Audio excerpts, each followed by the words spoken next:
Bismillahirrahmanirrahim. Assalamualaikum warahmatullahi wabarakatuh.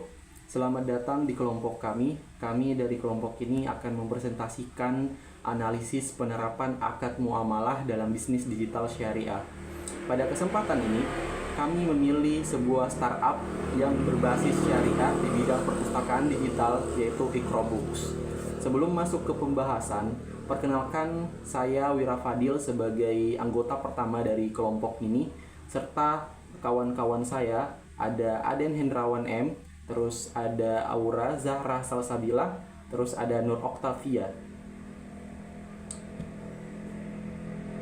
Dalam presentasi ini, kami akan membahas bagaimana akad muamalah diterapkan dalam model bisnis Iqrobooks, serta keuntungan dan tantangan yang dihadapi dalam penerapannya. Mari kita mulai dengan mengenal lebih jauh apa itu Iqrobooks. Iqrobooks itu menyediakan akses literasi halal yang mudah dijangkau oleh masyarakat. Iqrobooks adalah platform perpustakaan digital berbasis syariah yang menyediakan koleksi buku Islami dan umum yang sesuai dengan prinsip syariah.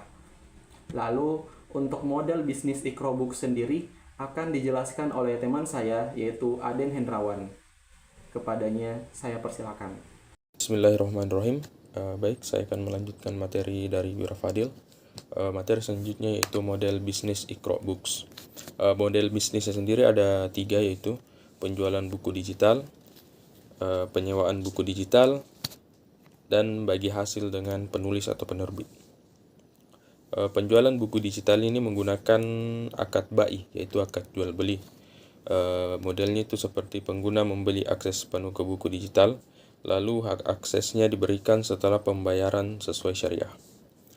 Selanjutnya yaitu penyewaan buku digital.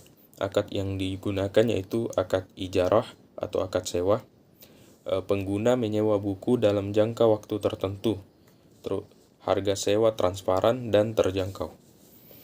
Selanjutnya, bagi hasil dengan penulis atau penerbit. Akad yang digunakan yaitu akad musyarakah atau akad kerjasama. Penulis dan penerbit bisa mengunggah buku mereka di platform.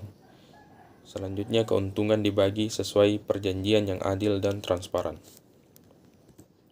Baik, materi selanjutnya itu bagaimana akad diterapkan dalam transaksi bisnis. Transparansi dalam harga dan akses. Setiap transaksi akan dijelaskan secara terbuka. Tidak akan ada transaksi yang akan ditutup-tutupi. Tidak ada unsur riba atau gharar atau ketidakjelasan. Keamanan transaksi digital. Menggunakan teknologi blockchain atau smart contract untuk memastikan keadilan. Selanjutnya, memastikan kehalalan konten. Tim kurasi memastikan semua buku sesuai dengan syariat Islam. Baik, sekian materi dari saya. Materi selanjutnya akan dilanjutkan oleh teman saya. Saya akan melanjutkan materi sebelumnya. Selanjutnya yaitu keuntungan dan tantangan dalam penerapan akad. Keuntungan penerapan akad dalam bisnis digital. Yang pertama itu meningkatkan kepercayaan pengguna. Pengguna lebih yakin dengan transaksi yang halal dan transparan. Terus yang kedua yaitu mempermudah akses literasi halal, yang dimana buku Islami dan edukatif tersedia dalam format digital. Terus yang ketiga menjaga hak penulis dan penerbit, yang dimana sistem bagi hasil yang adil tanpa eksploitasi. Terus yang keempat ada model bisnis berkelanjutan yang dimana berpotensi berkembang dengan sistem langganan syariah. Terus yang kedua ada tantangan yang dihadapi. Pertama itu perlindungan hak cipta dalam Islam yang menentukan batasan hak distribusi buku digital. Terus yang kedua persaingan dengan platform umum harus memiliki keunggulan dibandingkan Google Books dan Kindle.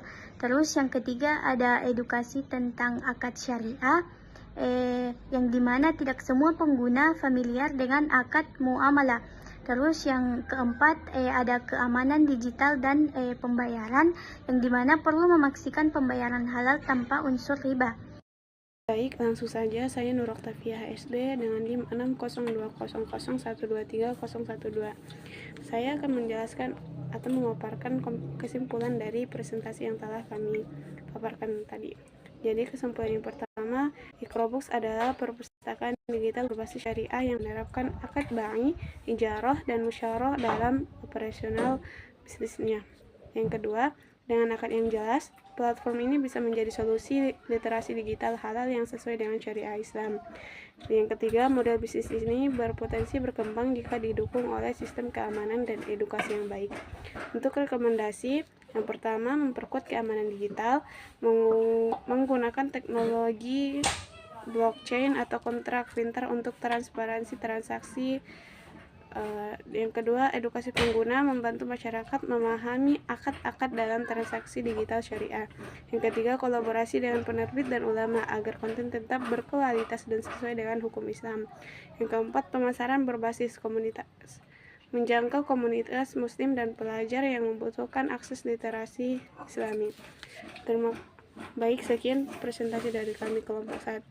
Kurang dan lebihnya kami mohon maaf. Bila taufiq wal hidayah. Assalamualaikum warahmatullahi wabarakatuh.